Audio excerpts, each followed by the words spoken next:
It means to protect the local wildlife. Over the years, many of the animals have become less afraid of humans.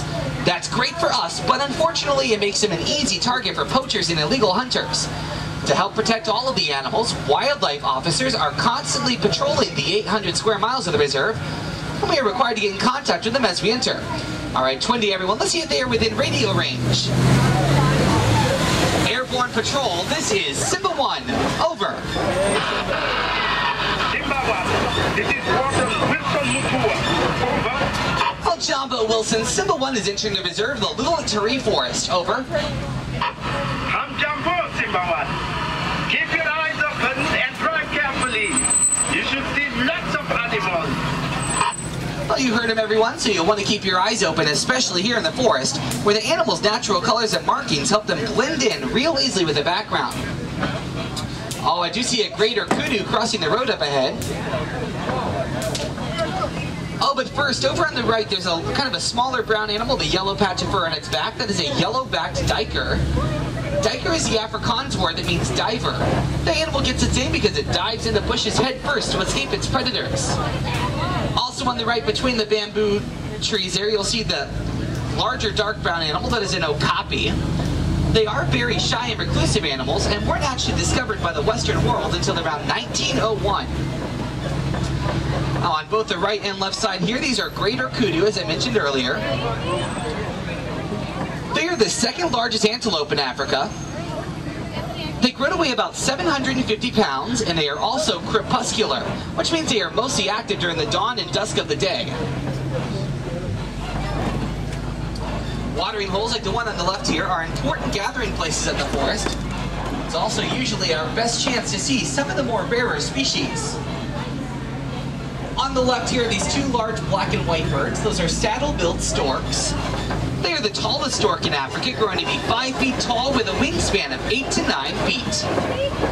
They also get their name from that little yellow saddle shape at the top of their bill beneath their eyes.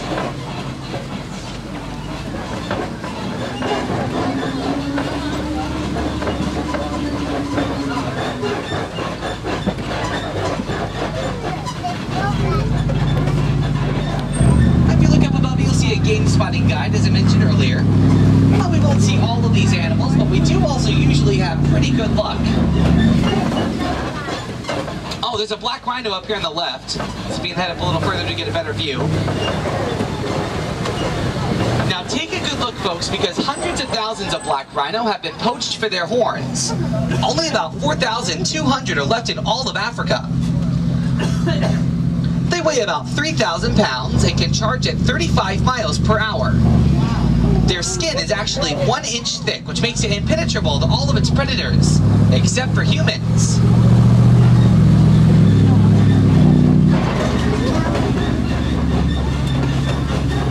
Alright, we're going to head over towards the Safi River. Remember to keep your eyes peeled, as there are almost always hippos out here. Don't see a hippo at first, you'll want to check the water again. They usually like to submerge themselves to keep from getting overheated during the day.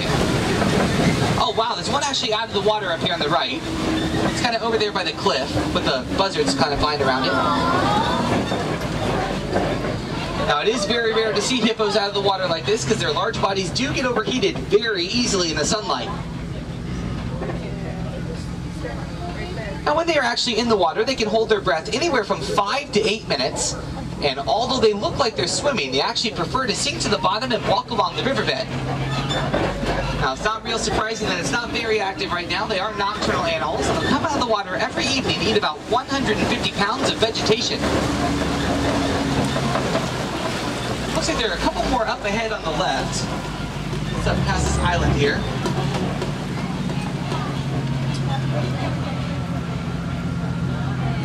Black and white birds you see on the nest, those are white-breasted cormorants. They are excellent swimmers, but unfortunately lack the natural water-picking oils on their wings, so they have to dry them in the sun. These larger white birds on the island are pink-backed pelicans, and they work together in flocks to herd the fish to shallow water so they're easily able to feed. So a couple more hippos here on the left.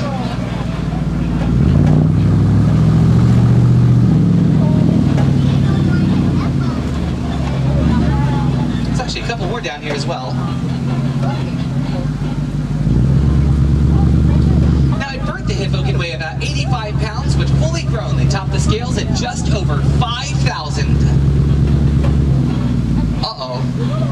we are approaching a very old rickety bridge. I'm going to cross this bridge poli-poli, which means very slowly in Swahili. Oh wow, and there is a Nile crocodile down below. Now, Nile crocodile are much larger and much more aggressive than their cousins, the American alligators. They can close their jaws with 1,200 pounds per square inch of power, crushing every bone in their prey's body with a single snap. Now, if you ever see a crocodile with its jaws open, there's no need to worry. It's not looking for a handout. Rather, it's releasing excess body heat. Simba 1, come in. This is Simba 1. Over. Just wanted to let you know that my ground patrol has seen a lot of elephant activities in the Red Clay Pit. You definitely want to check out that area. All right, Wilson, thanks for the tip. We'll be headed that way in just a little while. We're now leaving the forest and entering the savannah. Here you'll see a completely different ecosystem and also some different animals. Now, speaking of different, over here on the right, there's a large upside-down looking tree. That is a baobab tree, and they can live to be thousands of years old.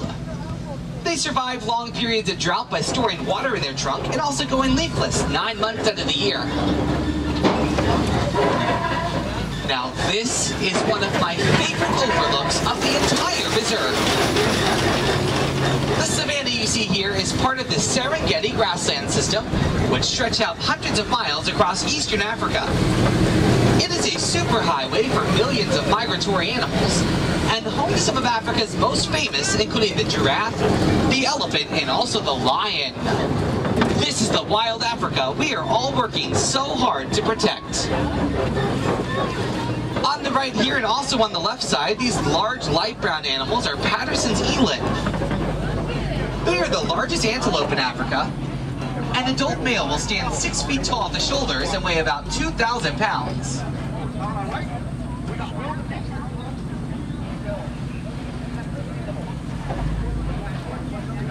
Now, the landscape of the savannah is very much created by the animals that live here. As you look around, you'll see several trees on the ground. That's because elephants are like the bulldozers, and they will knock over the trees to eat the leaves on top. Giraffes are like the pruning shears, trimming the undersides of the trees to allow the light to shine through. Antelope will mow over the grass to allow new sprouts to shoot up. And gazelles and warthogs trim around the edges. In a well-balanced natural system, there's enough food for everyone. On the left, back in the trees, those darker brown animals are sable antelope. They are the official emblem of the Harambe Wildlife Reserve, and their horns can grow to be 50 to 60 inches long. Oh, take a look at the Zankoli cattle up here on the right. Those long white horns can grow to be 5 to 6 feet long and 20 inches in circumference at the base. They act as the radiator for the animal. Blood vessels run into the horns, are cooled by the passing breeze, and then run back into the body. Let's see if we can get a better view of this one up here that's going to cross the road.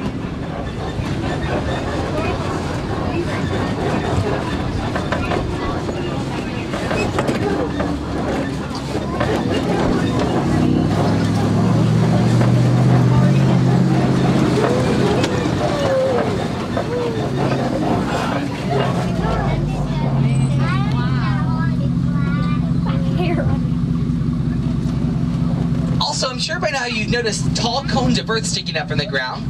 These are termite mounds, and they are hard as rock. They are made from a mixture of mud and termite saliva and then baked in the sun. Elephants will use them as scratching posts, and once they're worn down, antelope will stand on top of the mounds to look for predators hiding in the tall grass. Falls over here on the right side. Let's head up further and I'll start explaining some of them to you.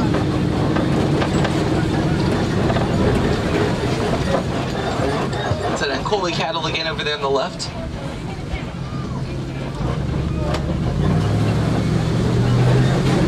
Over on the right side, the smaller gold animal you'll see, that is a Thompson's gazelle, or as we like to call them, Tommies. Now, although they look like babies, they're actually fully grown at 40 to 60 pounds. There's actually quite a few of them out here. Also on the right, the grayish animals are white-bearded wildebeests. They have the largest migration of any land mammal left on Earth. About 1.5 million of them will migrate through the savannah every year. Now, what's impressive about wildebeest is that a newborn can stand, walk, and even run 5 to 10 minutes after birth.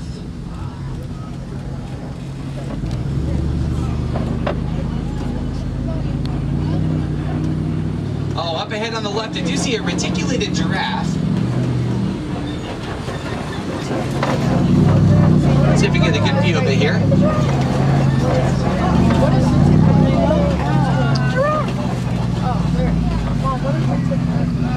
As I mentioned, this particular species of giraffe is the reticulated giraffe, and they get that name from the Latin word reticulata, which means net, referring to the net-like pattern of spots on their coat.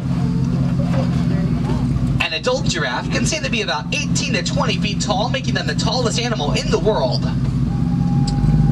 And the name giraffe is actually derived from the Arabic, and it means one that is graceful or graceful walker.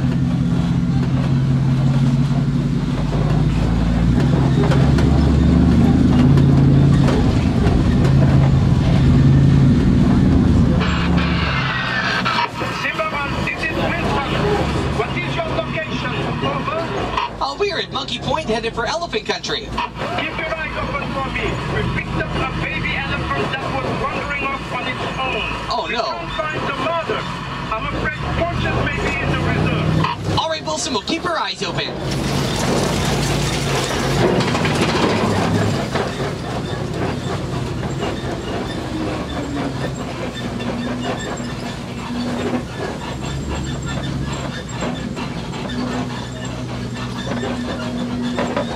Well, the best part about this side of the reserve is sometimes we are able to pick up radio frequencies from Harambe. Let me see if I can find some for us to listen to.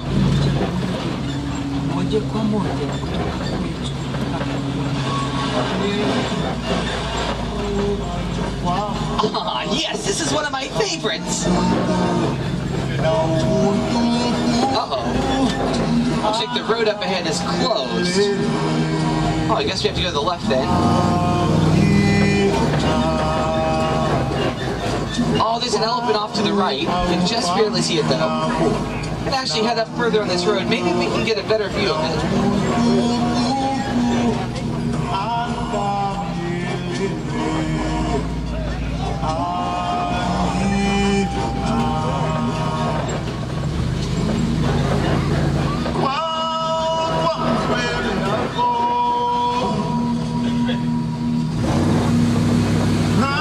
Uh-oh. Looks like we are approaching another old bridge. I'm going to go ahead and turn off the radio for now. Okay, now this bridge doesn't look like it's in very good condition, so I'm going to go over it poli-poli, which again means very slowly in Swahili. Oh great, this doesn't sound very good either. Okay, come on, come on. Everyone lean to the right, lean to the right. Okay, come on, nice and easy. Oh, that was a close one. Okay, front tires. Back tires, looks like we made it, so let's get out of here. Oh, that is enough bridges for one day. Oh, yeah.